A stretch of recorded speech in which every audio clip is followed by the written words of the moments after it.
They call him OG.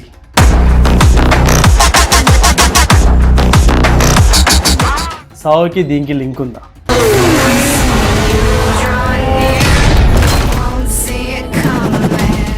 ఎక్కడి నుంచి start చేయాలి? ఫస్ట్ యానిమేషన్ తోటి సినిమా స్టార్ట్ అవుతుంది, అర్జున్ దాస్ వాయిస్ ఓవర్ తోటి. అక్కడ యానిమేషన్ స్టార్ట్ అయినప్పుడు అర్జున్ దాస్ వాయిస్తో పాటు తమన్ మ్యూజిక్ యాడ్ అయినప్పుడు వేరే లెవెల్. అసలు సినిమా స్టార్ట్ అయ్యేది RDX తోటి, ఎండ్ అయ్యేది కూడా RDX తోటి. ఫ్లాప్ అట్టర్ ఫ్లాప్ అన్న ప్రతి ఒక్కరికి ఓజీ ఒక మార్క్. ముందుగా సుజిత్ గురించి, డైరెక్టర్ సుజిత్ గురించి, సినిమా స్టార్టింగ్ నుంచి ఎండ్ వరకు చాలా బాగుంది. బట్ మధ్యలో కొంచెం ల్యాగ్ అనిపించింది సెకండ్ హాఫ్ దగ్గర. ఎక్కడ పడిపోయిందంటే ఇంటర్వెల్కి ముందులో కొంచెం ల్యాగ్ అనిపించింది. బట్ అక్కడ తమన్ మ్యూజిక్ తోటి పైకి లేచింది. ఇంకా హీరోయిన్ విషయానికి వస్తే స్క్రీన్ టైం తక్కువ ఉన్నా చాలా బాగా చేసింది హీరోతోటి. అంటే ఏజ్ గ్యాప్ ఉన్నట్టు అయితే అస్సలు కనిపించలేదు, ఇద్దరు మంచిగా కనిపించింది. స్క్రీన్ మీద చూస్తున్నంతసేపు చూడబుద్ధి అయింది. నెక్స్ట్ వచ్చి శ్రీయారెడ్డి. మనం సాలార్లో చూసినప్పుడు శ్రీయారెడ్డి యాక్టింగ్ ఎట్లుండనో దానికి తోపు ఉంది ఇక్కడ. ఒక సీన్లో మాత్రం గన్నె తీసుకొని వచ్చి ఇట్లా గన్ పాయింట్ పెట్టినప్పుడు ఒక్కొక్కరికి గజ గజ గజ వణుకుతుంది అన్నమాట.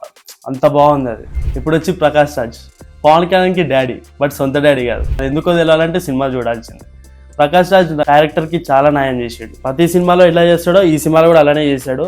అంత గొప్పగా అంతేమనిపించలేదు, నార్మల్గానే అనిపించింది. అంత డేంజర్గా ఏమనిపించలేదు, ఒక ఫాదర్ క్యారెక్టర్ లాగానే అనిపించింది. అంత డేంజర్ కూడా ఏమనిపించలేదు. నెక్స్ట్ వచ్చేసి అర్జున్ దాస్. ఫస్ట్ అయినది సినిమా మొత్తం వాయిస్ ఓవర్తో స్టార్ట్ అవుతుంది. ఒక విలన్ లాగా చూపెడతారు, బట్ హీరోకి అతనే హెల్ప్ చేస్తాడు అనమాట. అది సినిమా చూస్తేనే అర్థమవుతుంది. అర్జున్ దాస్ది ఒక షేడ్ ఉంటుంది, అసలు అది ఇమాజిన్ చేయము అట్లుంటుంది. తన లుక్ అవంతా చాలా డిఫరెంట్ ఉంటుంది. ఇప్పుడు వచ్చి ఇమ్రాన్ హష్మి. విలన్కి తక్కువ, హీరోకి ఎక్కువ అన్నట్టుంది. ఆయన నా వాక్ చేసుకుంటూ వచ్చేటప్పుడు తమన్ కొట్టిన మ్యూజిక్ వేరే లెవెల్. అసలు ఆ క్యారెక్టరైజేషన్ కానీ, ఆ రౌడీజం కానీ చాలా మస్తు ఉంది. నేనైతే ఎక్స్పెక్ట్ చేయలేదు అంత మంచిగా యాక్టింగ్ చేస్తాడు. అయితే నేను ఫస్ట్ టైం చూడడం ఆయన ఎప్పుడు అసలు ఏ సినిమాలో చూడలేదు. చిన్నప్పుడు ఎప్పుడో చూసినాము, ఇప్పుడు చాలా రోజుల తర్వాత చూసేసరికి మంచిగా అనిపించింది స్క్రీన్ మీద. ఇంకా ఈ సినిమాలో చాలా క్యారెక్టర్లు ఉన్నాయి, అవన్నీ నేను రివీల్ చేయను. పాత సినిమాలో చేసినట్టు కూడా ఉన్నారు. ఇంకొక క్యారెక్టర్ ఉంది, సుహాస్ కూడా ఉన్నాడు, ఆ మధ్యలో వస్తాడు. ఆయనది కూడా క్యారెక్టర్ మంచిగా ఉంది. ఆయన వచ్చినప్పుడు అయితే థియేటర్లో మొత్తం వర్పులే ఉన్నాయి, మస్తు అనిపించింది. నెక్స్ట్ వచ్చేసరికి తమన్. టైటిల్స్ కాడి నుంచి లాస్ట్ టైటిల్స్ దాకా ఇచ్చిన బీజియం వేరే లెవెల్. అసలు మైండ్ పోయింది నాకైతే. విలన్కి కొట్టిన మ్యూజిక్ అయితే నా తిరుగుతూనే ఉంది బ్రెయిన్లో. అసలు వేరే లెవెల్ కొట్టిండు. అప్పుడప్పుడు హీరో వచ్చినప్పుడు వాకింగ్ స్టైల్కి కరెక్ట్ కొట్టిండు. మేము పోయిన థియేటర్లో సౌండ్ బాక్స్ ఒకటి ఖరాబ్ అయింది, గుమ్మని కొట్టుకుంటుంది. ఇంకా సూయి పాట అదైతే వేరే లెవెల్ అసలు. ఇంకా ఇంటర్వెల్ సీన్కి వస్తే సాలార్ సినిమాలో శ్రీయారెడ్డి ఎట్లా ఎలివేషన్ ఇస్తుందో ప్రభాస్కి, ఇందులో కూడా సేమ్ అట్లనే ఉంటుంది. వేరే లెవెల్ ఎలివేషన్ ఇస్తారు. ఆ ఫైర్లో ఫైటింగ్ అదంతా వేరే లెవెల్. అదే కోమాలో ఉండిపోతాం మనము. మెంటల్ మాస్ ఉంది ఆ ఇంటర్వెల్ సీన్. అట్లాస్ట్ ఇప్పుడు మన ఓజీ గురించి.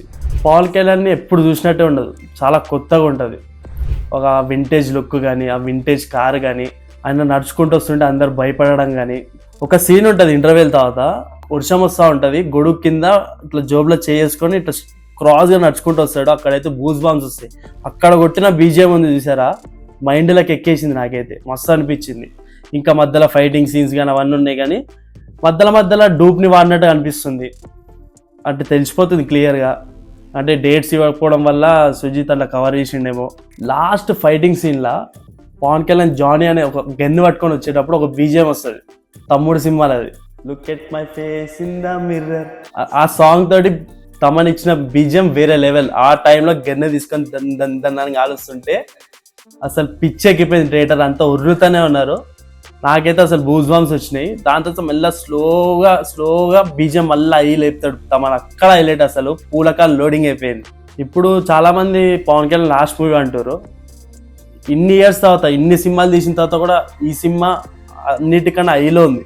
అంటే చాలా సినిమాలు తీసిండు కానీ దానికి మించిన సినిమా ఇది. ఆఫ్టర్ 10 years కంబ్యాక్ ఇచ్చిండు. పవన్ కళ్యాణ్ లైఫ్లో ఇదే ద బెస్ట్ మూవీ అవుతుంది. అందరు థియేటర్కి వెళ్ళి సినిమాని చూడండి, ఇట్లా పైరసీలో చూడకండి, ఏం అర్థం కాదు. సినిమా థియేటర్లో చూస్తే మాత్రం మైండ్ పిచ్చెక్కిపోతుంది. నేను చెప్తున్నా కదా, పోయి చూడండి. ఇప్పుడు నేను ఈ సినిమాకి ఇచ్చే రేటింగ్ ఎంత అంటే 5కి 4. మీరు ఒకవేళ ఈ సినిమా చూస్తే మీరు ఎంత రేటింగ్ ఇస్తారో కామెంట్ సెక్షన్లో కామెంట్ చేయండి. ఒకవేళ మీరు చూడకపోతే చూసి వచ్చిన తర్వాత రేటింగ్ ఇవ్వండి. టిల్ దెన్ నేను మీ చందు సైనింగ్ ఆఫ్.